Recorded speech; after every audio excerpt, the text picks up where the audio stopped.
মৰিয়নিত নিশা হলে ধাননি পথাৰত হাতীৰ উপদ্ৰৱ।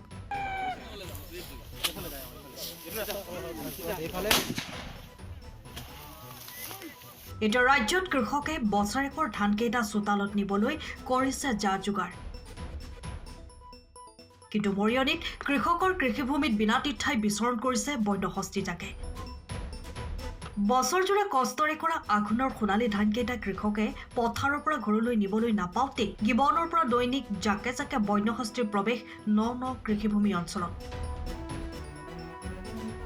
মৰিয়নি হাতী চুনা অঞ্চলত শেহতীয়াকৈ হাতীৰ এটা বৃহৎ জাকে প্ৰৱেশ কৰি কৃষকৰ বছৰৰ হাৰথি ধানকেইটা খোৱাৰ লগতে নষ্ট কৰাত উপায়ন্তৰ হৈ পৰিছে গাঁৱৰ লোকসকল।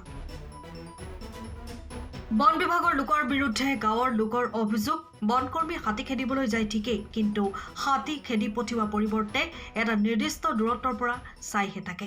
হাতী সমস্যা আমি জন্ম হোৱাৰ পিছৰ পৰাই যেতিয়া আমি বুজা পৰা হৈছো অলপ, তেতিয়াৰ পৰাই আমি হাতী সমস্যা দেখো। কিন্তু তেতিয়া ইমান উপদ্ৰৱ কৰা নাছিলে। আজি 3 বছৰমানৰ আগতে আমাৰ ঘৰৰ খেতি মাটি 3-4 বিঘাৰ তেখেতসকলে যথেষ্ট কি হ'ল, খেতি আমি কৰি খাব নোৱাৰা অৱস্থা কৰি দিছিলে। আমি নকছাৰী বন বিভাগৰ কাৰ্যালয়ত আমাৰ খেতি অনিষ্ট কৰা আমি প্ৰমাণ পত্ৰ সহ তেখেতসকলৰ ওচৰত আমি দাখিল কৰিছিলো। কিন্তু তেতিয়াও আমি চৰকাৰৰ পৰা কিন্তু একো সুবিধা নাপালো। যথেষ্টখিনি হাতী উপদ্ৰৱ পাইছো। যিহেতু হাতী কণ পোৱালিখিনি লগত অহাৰ কাৰণে আমাৰ গাঁৱৰ ঘৰতো সোমাবলৈ আহিছে হাতীসকলে। আৰু এতিয়া পথাৰত কালিতো আমি গোটেই ৰাতি হোৱা নাই। আমাৰ পুৰুষ মহিলা সকলোৱে একগোট হৈ আমি পহৰা দি আছো। যিহেতু আমাৰ এই খেতিটো যদি আমি কৰি ভঁৰালত ধানখিনি ভৰাব নোৱাৰো, আমাৰ সঁচাকৈ দুখনীয় বিষয় হৈছে।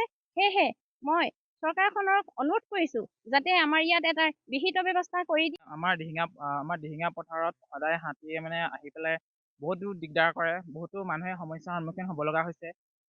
খেতি পথাৰত ধান খেতি কৰে যদিও হাতী আহি খাই সকলো উদং কৰি থৈ গুচি যায়। আৰু ফৰেষ্টৰ গাৰ্ড আহে যদিও হাতী পাৰ নোহোৱালৈকে তেওঁলোকে ৰৈ নাথাকে। আধা বাটতে খেদি থৈ যায়। আকৌ হাতী উভতি আহে, আকৌ মানুহৰ পথাৰত ধান খাই অনিষ্ট কৰে। তেওঁলোকে একেবাৰে খেদি থৈ একেবাৰে আঁতৰলৈকে হাবিখনৰ ওচৰলৈকে খেদি থৈ যাব লাগে। তেওঁলোকে ওচৰলৈকে নৈখনেই পাৰ নকৰায়, পথাৰডৰা পাৰ কৰাই আকৌ তেওঁলোকে গুচি যায়গে, কিবা কাম আছে বুলি অজুহাত দেখায়। এতিয়া মতে চৰকাৰলৈ এটাই অনুৰোধ, আমাৰ দিহিঙা গাঁৱলৈ এটা ষ্ট্ৰিট লাইটৰ ব্যৱস্থা কৰক। আৰু লগতে ফৰেষ্ট গাৰ্ডসকলক যাতে ফোন কৰাৰ লগে লগে তেওঁলোকে উপস্থিত আহি হাতী যাতে একেবাৰে হাবিৰ ওচৰত হৈ আহে, তালৈ আমি অনুৰোধ জনাইছো। হয়, আমাৰ সকলোৰে এইকেইদিন টোপনি ক্ষতি হৈয়ে আছে। সকলো আমাৰ দিহিঙা গাঁৱৰ বাসী সকলোৰে টোপনি ক্ষতি হৈছে। আমি ৰাতিটো শুবলৈ নাপাওঁ। ধান চপাব পৰা নাই, কেঁচা ধানো পটককেতো কাটিব নোৱাৰে।